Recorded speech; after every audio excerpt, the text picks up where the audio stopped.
안녕하세요. 백두산 금융연구소의 백두산입니다. 2월 28일 수요일 아침 9시 12분입니다. 미국과 유럽 증시는 차분한 상승을 잘 이어나가고 있습니다. 어젯밤에 차분하게 상승을 하면서 일부 방향전환의 우려, 방향전환의 위기, 혹은 조정이 깊어진다, 조정이 깊어질 수 있다라는 그런 우려나 위기가 있었던 종목이나 지수들이 어젯밤 차분한 상승을 통해서 그런 위기나 우려를 어느 정도 좀 씻어내기도 했죠. 그래서 차분하게 하여튼 잘 오르고 있습니다. 지금 전 세계에서 어제 코스피 코스닥만 조금 좀 의미 있는 하락을 하긴 했는데, 그거 말고는 나머지는 어쨌든 전 세계적으로 다 분위기는 여전히 뜨뜻합니다. 여전히 분위기는 굉장히 좋습니다. 낙관적입니다.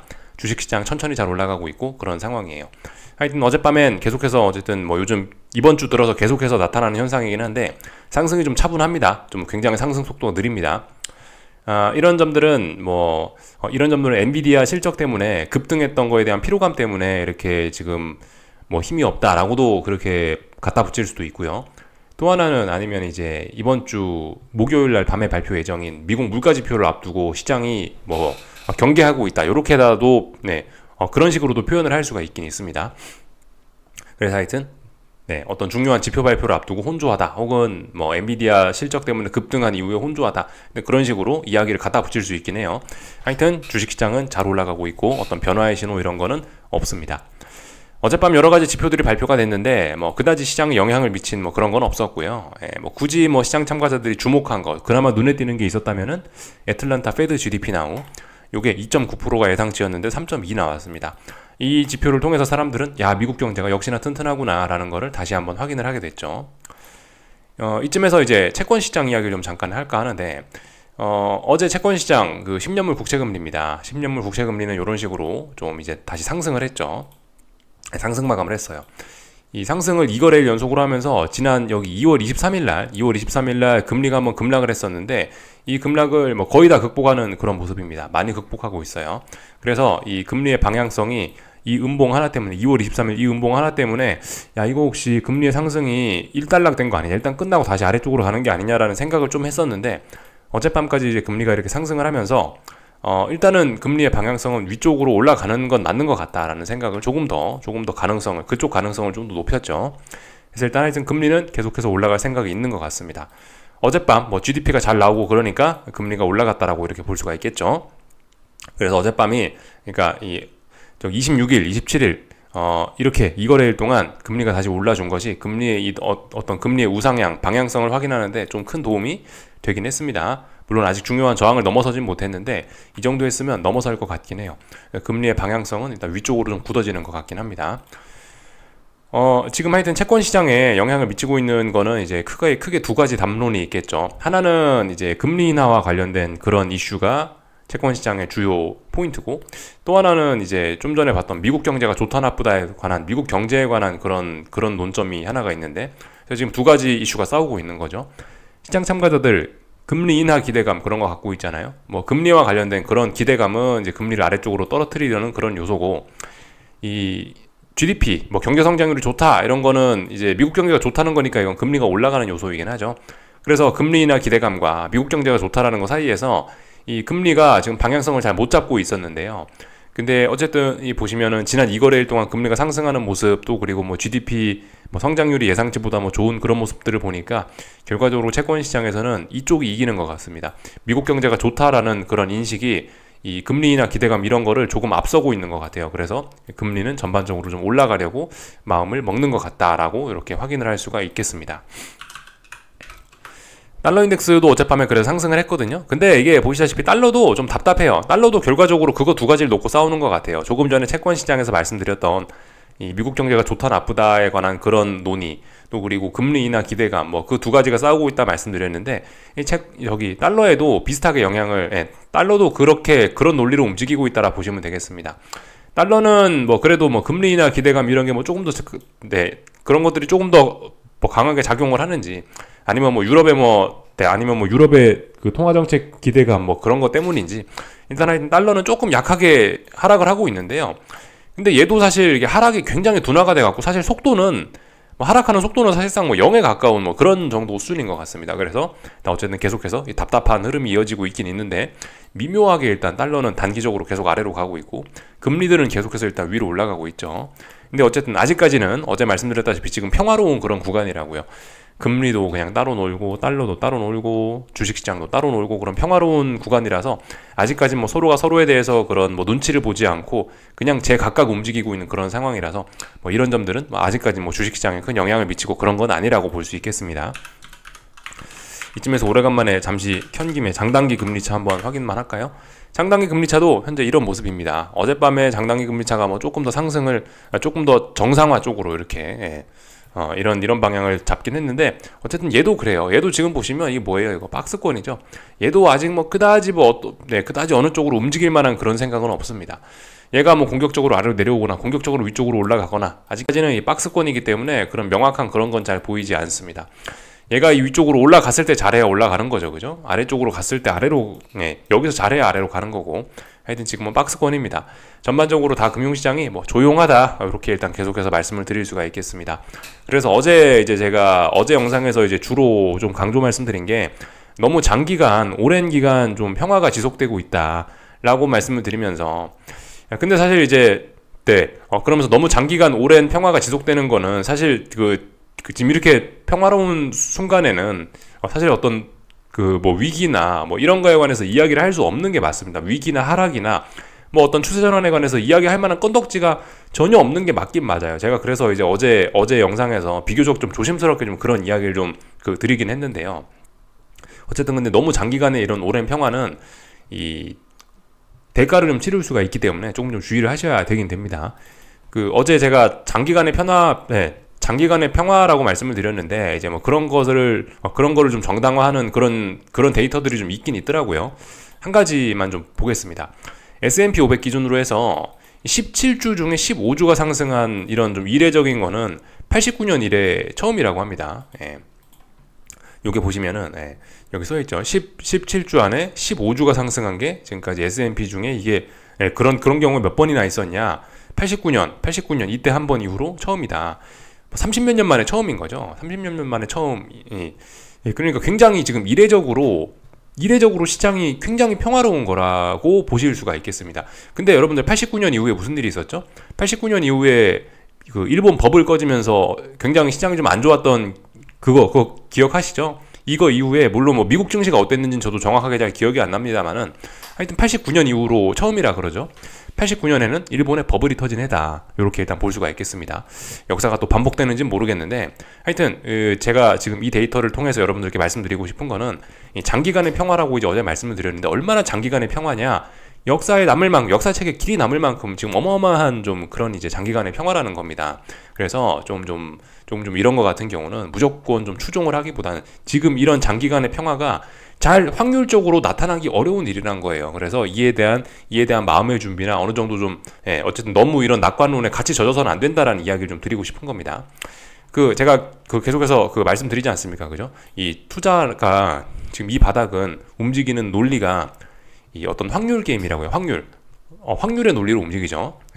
그래서 어떤 뭐 정규분포 이런 거를 그려볼 수가 있는데 지금 우리가 보고 있는 지금 현재 이 금융시장은 좀 전에 제가 데이터에서 보여드렸던 것처럼 89년에 한 번 나타나고 30년 만에 이런 일이 또 나타나고 있는데 30년 만에 한 번 나타나고 있다라고 한다면 이쪽 극단이나 이쪽 극단에 있는 거예요. 그러니까 평균 회귀라고 들어보셨죠? 다시 이렇게 극단적인 일이 나타났을 때는 다시 평균으로 결과적으로 돌아오게 돼 있습니다. 그게 어떤 확률 통계에 있어서 좀 기본적인 어떤 논리이긴 하거든요. 그런 점들을 좀 생각을 해보실 필요가 있긴 있을 것 같습니다. 물론 당장은 어떤 뭐 급락의 신호, 뭐 위험 신호 이런 건 없습니다. 그렇기 때문에 지금 그냥 뭐 이렇게 그냥 뭐 좀 가볍게 좀 두루뭉술하게 이런 어떤 논리적인 측면만 이야기하면서 가볍게 넘어가긴 하는데 지금 제가 당장 목소리를 크게 높일 수는 없는데요. 어쨌든 이런 거를 좀 머릿속에 좀 넣어놓고는 있어야 됩니다. 염두를 하고 있긴 있어야 돼요. 그런 점들을 좀 말씀드리고 싶었습니다. 하여튼 모든 것은 평균으로 다시 돌아오게 돼 있어요. 그죠? 뭐 예를 들어 뭐 지금은 엔비디아 실적이 엄청나게 좋지만 결과적으로 얘도 이렇게 돈 되는 사업이라면 후발주자들이 뛰어들어서 결과적으로 계속 높은 이익률을 유지할 수 없거나 뭐 그렇게 됩니다. 결과적으로 얘도 엔비디아도 언젠가 또다시 또 평균으로도 회귀를 하게 돼요. 다른 기업들이 돈 버는 만큼 지금은 폭발적인 이익을 내고 있지만 얘도 결과적으로 언젠가 다시 평균적인 수익으로 돌아올 거다. 하여튼 어떤 이런 것들이 기본적인 확률과 통계의 논리입니다. 지금 시장 상황은 많이 좀 극단적인 상황으로 치우쳐져 있어서 주의를 좀 할 필요가 있다. 그 정도 알고만 넘어가면 될 것 같습니다. 당장은 아니에요.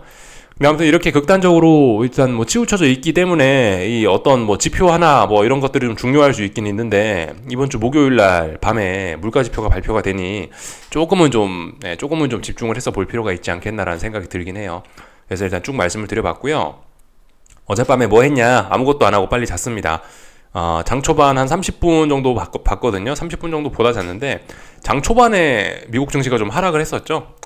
이거 어젯밤 미국 증시 내용이죠. 장 초반에 미국 증시가 좀 빠졌었어요. 그거 보고 나서 그냥 빨리 잤습니다. 지금 같은 경우는 미국 증시가 만약에 이제 하락을 하고 싶다면은 계속해서 저항에 도전을 했다가 이제 저항을 못 넘는 모습을 보이는 게 일반적으로 어떤 하락 전환을 하거나 위기가 생겨나는 그런 보편적인 모습인데, 보시다시피 장 초반에 시장이 다 약하고 장 막판에 올라가는 모습 보였죠.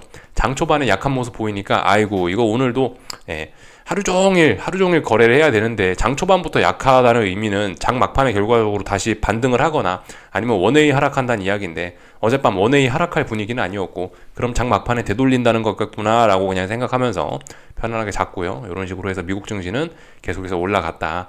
근데 아직까지 분위기가 굉장히 좋습니다. 아직까지 낙관론이 퍼져 있고 어떤 위기의 신호도 없고 잘 올라가고 있습니다. 순환매 돌면서 계속해서 잘 올라가고 있어요. 뭐 다우지수가 뭐 좀 쉬고 러셀 지수가 뭐 좀 많이 올라가고 이러면서 중소형주와 대형주가 서로 이렇게 바톤을 주고받으면서 하루하루 이렇게 잘 올라가고 있는 그런 모습입니다. 어젯밤에 엔비디아가 뭐 조금 약하긴 했어요. 뭐 그렇지만 이게 이제 시장에 뭐 큰 영향을 미치거나 뭐 그러진 못했고, 하여튼 뭐 다른 종목들이 또 받쳐줬죠. 메타, 구글, 애플 이런 종목들이 조금씩 받쳐주면서 하여튼 종목별로, 그러니까 그 빅테크 종목 내에서도 어떤 순환매가 돌고 업종별로도 순환매가 돌고, 하여튼 뭐 아니면 뭐 대형주, 중소형주 간에도 순환매가 돌고 이러면서 균형 잡히게 아직까지 뭐 잘 올라가고 있습니다. 아직까지 매우 평화로운 뭐 그런 상황이죠. 그래서 뭐 다 내용을 살펴봤고요. 잘 올라가고 있는 겁니다. 그죠? 변동성 지수도 이렇게 계속해서 찔끔찔끔 떨어지면서 하락을 하고 있는데, 단기적으로 지금 안정이 되고 있긴 한데, 어쨌든 근데 빅스의 이런 상승 추세는 일단은 유효합니다. 그죠? 아직까지 유효해요. 이런 점들을 좀 주의를 해야 된다는 겁니다. 얘가 여기서 이렇게 에너지가 많이 누적이 돼 있잖아요. 이게 이제 빨리 이게 이 아래쪽을 붕괴시키면서 빨리 아래쪽으로 내려와야 시장이 본격적으로 안정화가 될 수 있는데, 근데 지금 이게 어쨌든 여기 쌓여있는 에너지를 의미있게 확 분출을 잘 못하고 있어요. 얘가 한번 확 분출을 해주면은 그럼 차라리 뭐 주식을 사거나 뭐 지수 상방 베팅을 하거나 뭐 하여튼 뭐든 좀 대응이 쉬워질 수 있는데, 지금은 여기 에너지가 계속해서 지금 이게 그 소진이 안 되고 계속해서 여기 남아 있습니다.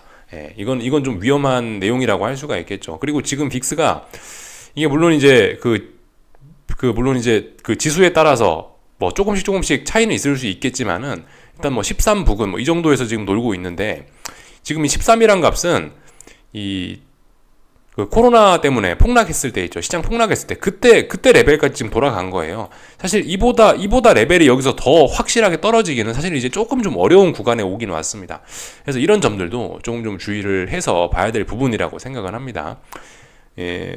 차라리 이렇게 빅스가 높아져 있는 이런 구간에서는 차라리 뭐 이렇게 계속해서 얘가 떨어질 가능성이 그래도 있으니 좀 그나마 편안하게 뭐 주식 상승 베팅 뭐 이런 걸 할 수 있는데, 2020년 이후로 해갖고 지금 이제 4년째 쭉 잘 내려오고 있다 보니까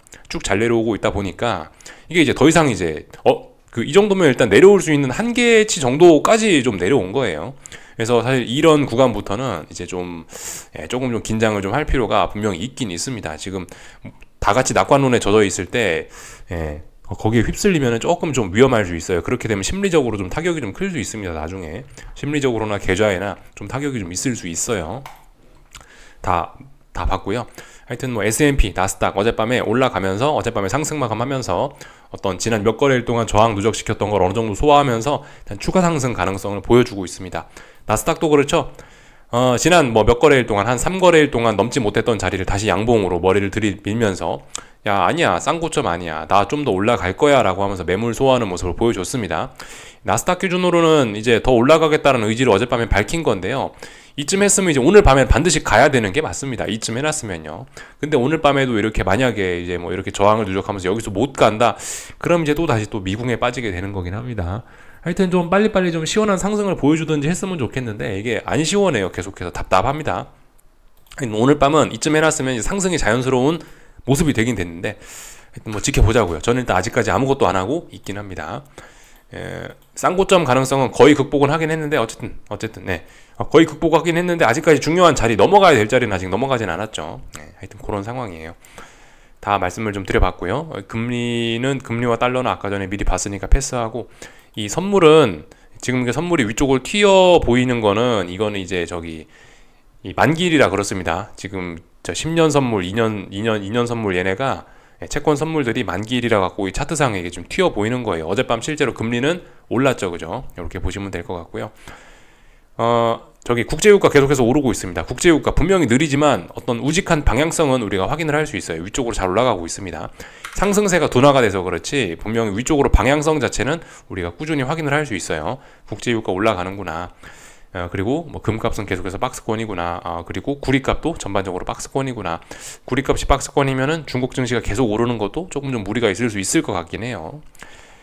중국 증시 하여튼 오늘 뭐 어떻게 되는지 일단 뭐 지켜보면 될 것 같고, 한국 증시는 일단 어제 나왔던 음봉을 재차 또 검증을 하고 있네요. 코스피는 이제 354가 중요한 지지선이라 말씀드렸는데 어제 붕괴가 됐는데, 오늘 그 붕괴가 됐는지도 재차 또 검증을 하고 있습니다. 오늘까지 좀 연속적으로 좀 하락을 해주면은 그럼 이제 조금 좀 추세적인 연속성 그런 걸 이야기할 수 있는데, 또 다시 이렇게 올라온다라고 한다면, 다시 354를 돌파한 척 한다라고 한다면은 그냥 계속해서 그냥 답답한 구간이 되겠죠. 그냥 콜도 죽고 풋도 죽고 양매도가 뭐 될 수밖에 없을 수 있을 것 같습니다. 일단 그래서 뭐 지켜보자고요. 그 코스닥은 어제 음봉을 졸업하느냐 못하느냐가 좀 굉장히 중요한 포인트일 수 있습니다. 어제 음봉을 완전히 극복하지 못하면은 일단 방향성이 좀 아래쪽으로 좀 치우칠 가능성이 좀 높다라고 봐요. 하여튼 어제 이제 오래간만에 이제 좀 의미 있는 음봉들이 좀 등장을 했는데, 뭐 그거를 검증하는 과정 뭐 일단 그렇게 오늘 보시면 될 것 같긴 합니다. 오늘까지 좀 연속성을 보여주면은 조금 이제 좀 추세적으로 그나마 뭐 단기적으로 하락이 좀 연속될 수 있다라고 볼 수가 있겠는데, 오늘 이렇게 되돌리면 하여튼 또 꽝이겠죠.